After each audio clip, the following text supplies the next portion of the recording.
Buongiorno, sempre novità che arrivano dall'archeologia e ci dà modo oggi di fare una serie di riflessioni molto interessanti, anche perché andremo a leggere alcune parti della Bibbia. Una non l'ho veramente mai letta neanche nelle conferenze che ho fatto in questi 10 anni. Le novità da che cosa arrivano? Arrivano da una notizia pubblicata anche dal Jerusalem Post che pochi giorni fa, veramente, quindi è una novità nel vero senso della parola, si è tenuto un congresso nel quale degli archeologi guidati dal professor, mi sono preso gli appunti così almeno non ci sbagliamo, dal professor Stripling e un'equipe composta da molti archeologi e da epigrafisti hanno in sostanza in un congresso pubblico detto qual è il risultato di una serie di studi che hanno condotto su lo chiamano un amuleto, cioè quindi un reperto archeologico che era stato trovato nel 2019 sul monte Ebal in Israele, che è un reperto di piombo di 2 cm per 2, nel senso che è una tavoletta di piombo ripiegata su se stessa che contiene all'interno delle scritture. Ed è qui che viene fuori l'aspetto veramente importante. E loro dicono, ovviamente, leggo che cosa hanno detto durante il congresso e poi nelle interviste rilasciate ai giornali, dicono che questo è, dicono loro letteralmente, un colpo di grazia verso tutti i negazionisti della Bibbia e quelli che dicono che la Bibbia è stata scritta solo recentemente, cioè in epoca persiano-ellenistica. Perché? Perché questo amuleto, che è stato al momento datato tra la tarda età del bronzo e la prima età del ferro, quindi siamo intorno al 1300-1200 a.C., anteporrebbe addirittura l'esistenza di una scrittura proto-ebraica rispetto a ciò che si sapeva fino ad oggi. Tutti gli studiosi fino ad oggi erano concordi nel dire che prima del X secolo avanti Cristo non c'erano prove di una scrittura proto-ebraica. Se questo amuleto veramente contenesse ciò che loro hanno letto e che adesso andiamo a vedere, questo rimetterebbe in discussione anche, come dire, la stessa possibilità che la Bibbia in effetti possa essere stata scritta prima di quel che si pensava. Sto parlando anche col condizionale perché? Perché si è in attesa della pubblicazione ufficiale sulle riviste scientifiche e sapete che la pubblicazione ufficiale richiede un iter, cioè un confronto tra pari, eccetera, per cui anche altri archeologi stanno attendendo questa pubblicazione ufficiale che dovrebbe avvenire nei prossimi mesi, di sicuro dicono entro la fine dell'anno. I due epigrafisti che hanno lavorato sulle scritture interne attraverso delle tecniche sofisticatissime di tomografia, eccetera, che sono il professor Galil dell'Università di Haifa e il professor Van der Ven dell'Università di Magonza, si dicono certi che all'interno c'è scritto questo, ed è qui che comincia la parte importante. Maledetto, maledetto, maledetto, maledetto da Yahweh, morirai maledetto, maledetto morirai sicuramente, maledetto da Yahweh, maledetto, maledetto, maledetto. Ora la cosa importante è che qui, a parte il fatto che il termine maledetto è scritto 10 volte, ma c'è il tetragramma o comunque l'indicazione del nome Yahweh che compare per ben 2 volte.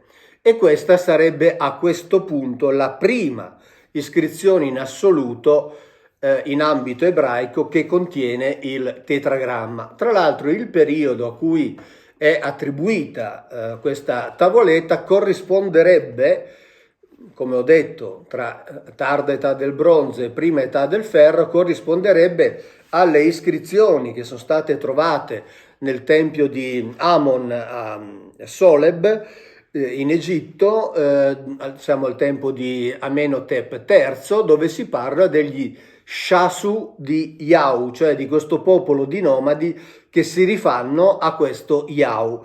Quindi diciamo che le due iscrizioni sarebbero pressoché contemporanee, diciamo, quindi apparterrebbero allo stesso periodo. Ma perché è importante questa iscrizione? Lo dicono gli stessi scienziati che l'hanno studiato e che l'hanno fatto. Tra l'altro il dottor Stripling è direttore degli Associates for Biblical Research e poi ha partecipato, appunto, come ho detto, il professor Galil, il professor Van der Ven, il professor Zertal, che è quello che aveva scoperto già l'altare fatto costruire da Giosuè proprio in quel territorio. E qual è quel territorio? È il territorio costituito dai monti Ebal e monti Garizim, che si trovano da una parte e dall'altra di Sichem. Sichem, che è la località nella quale Giosuè ha rinnovato il patto tra il popolo di Israele e Yahweh. E adesso andiamo a leggere nella Bibbia che cosa c'è scritto e che cosa rende così importante, direi fondamentale, questa scoperta. Ecco, allora andiamo a leggere nella Bibbia che cosa c'è scritto in relazione a questo evento. Ed è lo stesso evento che citano ovviamente questi studiosi. Siamo nel capitolo 27 del Deuteronomio e si dice Mosè e gli anziani di Israele diedero quest'ordine al popolo: osservate tutti i comandamenti, eccetera. E poi dice che Mosè, sempre quello stesso giorno, dice: ecco, quelli che una volta attraversato il Giordano staranno sul monte Garizim per benedire il popolo, e fa un elenco. E poi dice quelli che staranno sul monte Ebal per pronunciare le maledizioni. E le maledizioni sono queste. Quindi questo reperto è stato trovato sul monte Ebal e il capitolo 27 del Deuteronomio dice che sul monte Ebal andavano poste le maledizioni. Maledetto l'uomo che fa un'immagine scolpita o di metallo fuso. Maledetto chi maltratta il padre o la madre. Maledetto chi sposta i confini del suo prossimo. E già abbiamo spiegato altre volte che prossimo si intende colui che appartiene al tuo stesso clan tribale, non l'umanità intera. Quindi è tra di loro che non dovevano rubarsi il terreno. Maledetto chi fa smarrire il cammino al cieco. Maledetto chi lede il diritto del forestiero, dell'orfano e della vedova. Maledetto chi si unisce con la moglie del padre, perché solleva il lembo del mantello del padre. Maledetto chi giace con qualsiasi bestia. Maledetto chi giace con la propria sorella, figlia di suo padre o figlia di sua madre. Maledetto chi giace con la suocera. Maledetto chi colpisce il suo prossimo in segreto. Prossimo vuole sempre dire la stessa cosa. Maledetto chi accetta un regalo per condannare a morte un innocente. Maledetto chi non mantiene in vigore le parole di questa legge per metterla in pratica. Ecco, quindi nella Bibbia c'è scritto che sul monte Ebal andavano poste e pronunciate queste maledizioni e sul monte Ebal è stato trovato appunto questo che loro chiamano amuleto e che contiene appunto queste maledizioni. Ora, questa sarebbe una ulteriore conferma della veridicità dei racconti biblici, ma non solo della veridicità, ma anche della collocazione, ovviamente, della Bibbia, delle vicende bibliche in terra di Israele. E loro fanno un'altra affermazione che a mio avviso è molto interessante. Dice: questo amuleto e la sua iscrizione non sono antecedenti alla Bibbia, cioè vuol dire che in quel momento già c'era chi stava probabilmente cominciando a mettere per iscritto le vicende che dovevano essere ricordate e tramandate. Crediamo che coincida con gli eventi biblici e l'abbiamo letto. Si parla di verosimiglianza, di coerenza tra ciò che si legge nel testo e ciò che si trova nella cultura materiale. E qui viene una frase che, permettetemi, mi piace moltissimo. Se il testo fosse vero, questo è ciò che ti aspetteresti di trovare. E in effetti è ciò che abbiamo trovato. Se il testo fosse vero, che cos'è? Io dal 2010 dico: facciamo finta che il testo sia vero. Facciamo finta che ciò che c'è scritto nella Bibbia corrisponda al vero. Ecco, mi fa immensamente piacere, voi potete capire, leggere questi accademici epigrafisti che dicono: se il testo fosse vero, queste sono le conferme che ti aspetti di trovare e le abbiamo trovate. E poi si parla, e quindi questo ovviamente, come vi ho detto, mi fa immensamente piacere.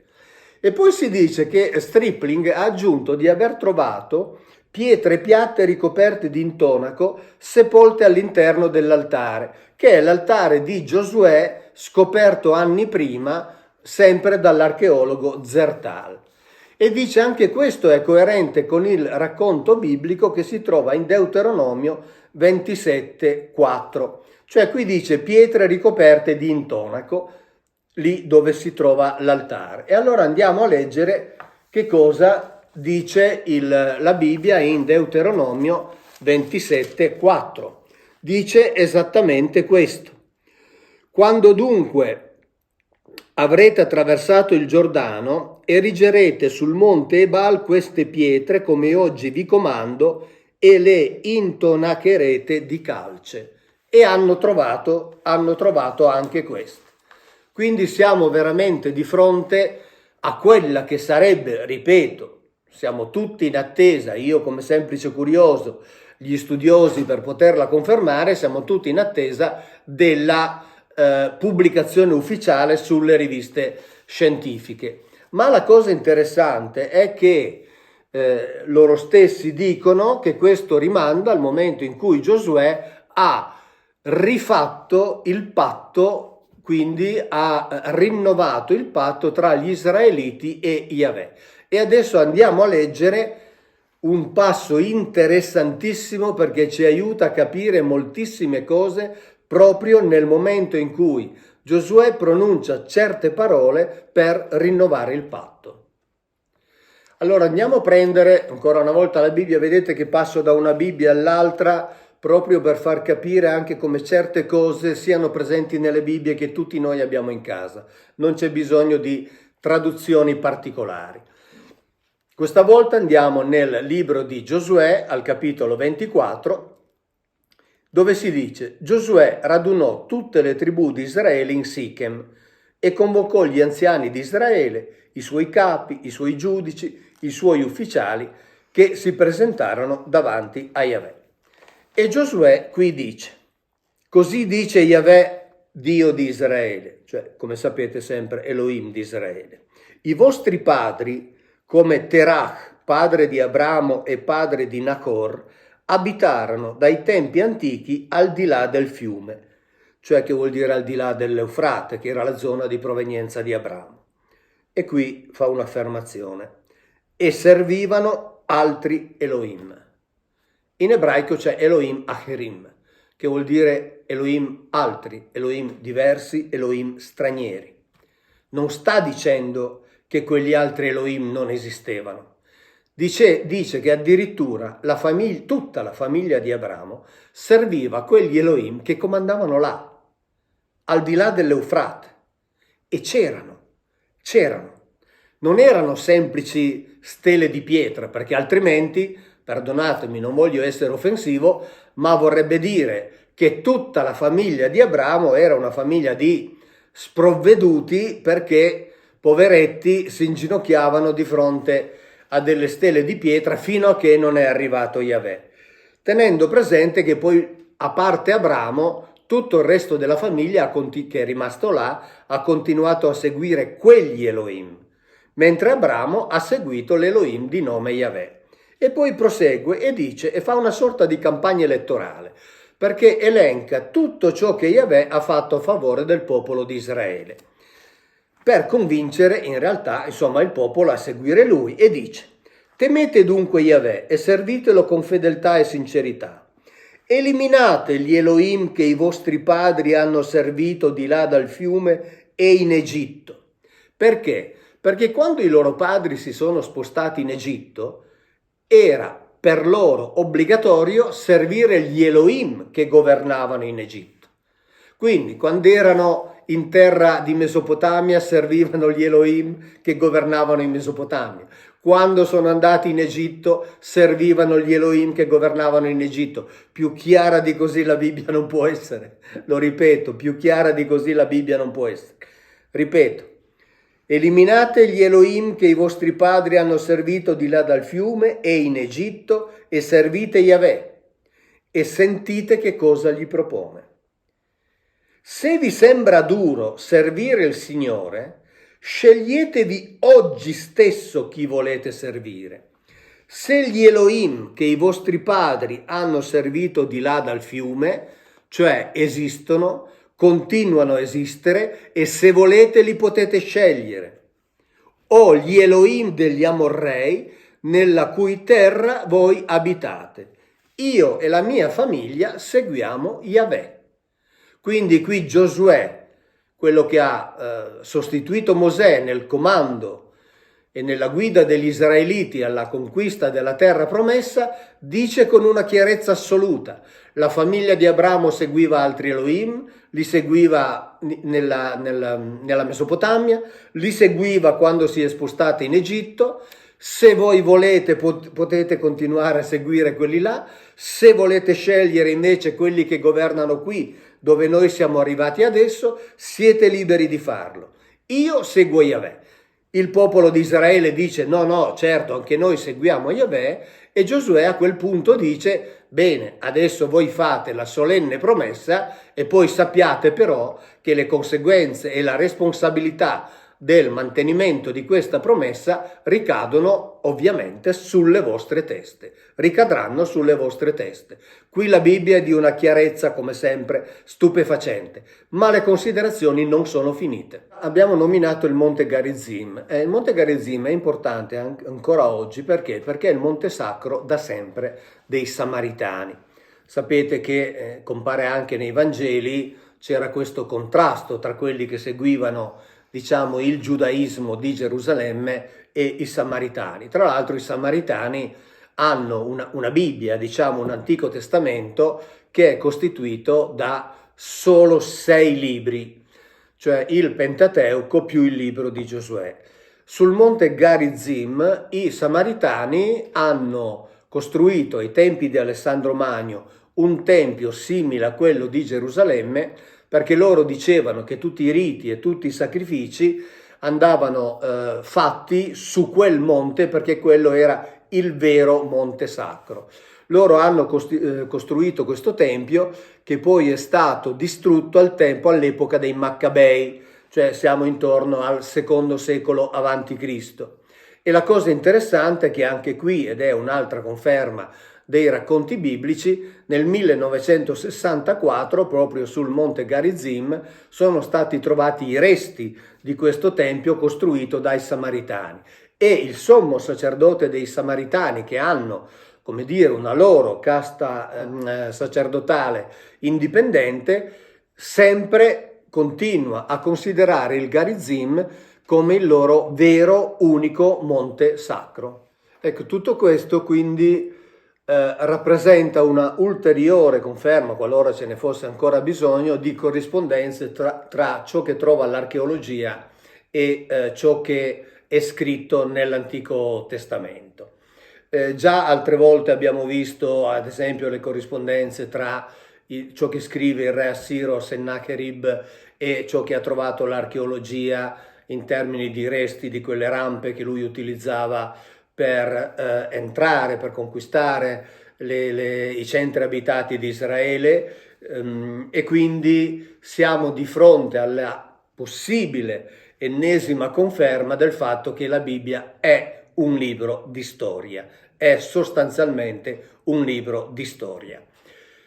E qui è un libro di storia collocata ovviamente in Medio Oriente, ma allora diventa sempre più interessante, per dire sempre più misterioso, sempre più intrigante, il giallo del Nord Europa. Perché, come già vi ho detto altre volte, nel Nord Europa è di fatto ricostruita una geografia biblica che abbiamo descritto in questo libro e, ripeto, non si tratta di semplici assonanze di nomi ma si tratta proprio di una geografia biblica di cui abbiamo anche ricostruito tutte le cartine, una geografia che corrisponde anche qui a ciò che è narrato nella Bibbia. E quindi è chiaro che la domanda, viene da dire, nasce spontanea. Se in Israele o comunque in Medio Oriente si sta continuando a trovare tutte queste conferme che confermano la storicità della Bibbia e la sua collocazione medio orientale, chi, come, quando e perché ha trasposto nel nord Europa con quella precisione le vicende bibliche? Dico con quella precisione perché i nomi che vengono descritti in questo libro non sono soltanto nomi che corrispondono a quelli biblici per assonanza, cioè perché il suono li ricorda, ma per contenuto, per significato. Cioè questi nomi che si trovano nel nord dell'Europa, come è descritto nel libro, hanno un significato che è coerente con le vicende bibliche. E quindi quale potrebbe essere l'origine? Ovviamente questo spetta agli storici e ai linguisti. Io, come sapete, sono un curioso che racconta e mette a disposizione di chi vuol condurre ragionamenti autonomi i contenuti che emergono da ciò che si legge, da ciò che si scopre, da ciò che si viene a conoscere. Però tutto questo mi fa pensare ad un professore, al professor Semerano, il quale in sostanza, sapete, ne sto parlando anche nelle conferenze con il professor Corrias, fa originare le lingue dal semitico, anche le lingue europee, quindi non soltanto anche greco e latino, ma anche le lingue nordiche, le lingue germaniche, le lingue anglosassoni. Addirittura lui trova e documenta quindi l'etimo delle parole nordiche, tipo ad esempio addirittura quello della città di Copenaghen, nella più antica delle lingue semitiche, cioè nella lingua accadica, e poi prima ancora nella lingua sumera. Ora, se è vero, perché sappiamo che sull'origine delle lingue ci sono altre teorie, e quindi anche qui rimaniamo nel campo dell'ipotesi, ma se è vera l'ipotesi presentata dal professor Semerano, che fa originare le lingue anche europee dalla lingua semitica, cioè dall'accadico, allora questo spiegherebbe anche le corrispondenze nei significati, le corrispondenze nei contenuti tra le lingue del nord e l'ebraico biblico, perché ovviamente l'origine sarebbe comune. Quindi in sostanza, da un lato abbiamo la conferma della storicità delle vicende bibliche, l'archeologia che sempre di più sta andando alla ricerca finalmente di queste conferme e le trova. Ripeto, per quest'ultima attendiamo che sia ufficialmente pubblicata nelle riviste scientifiche, ma gli epigrafisti che l'hanno studiata dicono di essere certi di ciò che hanno letto, e quindi insomma noi per il momento rimaniamo alle loro parole. E poi abbiamo questo aspetto interessantissimo di una ricostruzione biblica che si trova nel nord dell'Europa. Ecco, tutto questo ci fa rimettere in discussione quello che pensiamo di sapere, fa rimettere in discussione la storia, fa rimettere addirittura in discussione la possibile datazione della prima stesura della Bibbia, e quindi la ricondurrebbe a momenti molto più vicini agli eventi che si sono verificati, quindi questo la renderebbe ancora più credibile, e quindi tutto questo rende sempre più affascinante lo studio di questo libro, che, come sappiamo, come ho detto in altri video, è molto molto importante per capire anche le vicende odierne. Basti pensare per esempio a ciò che sta succedendo qui vicino a noi nell'est dell'Europa e a ciò che ne dicono da un lato il patriarca ortodosso di Mosca e ciò che dice invece, diciamo così, il patriarca di Roma. E quindi tutto questo, anche queste considerazioni, queste analisi, questa lettura di questa guerra che sta avvenendo, anche qui ha delle origini bibliche, e ha delle origini bibliche anche da parte di chi sta indirettamente intervenendo in questa guerra dicendo In God we trust. Ciao, grazie e alla prossima.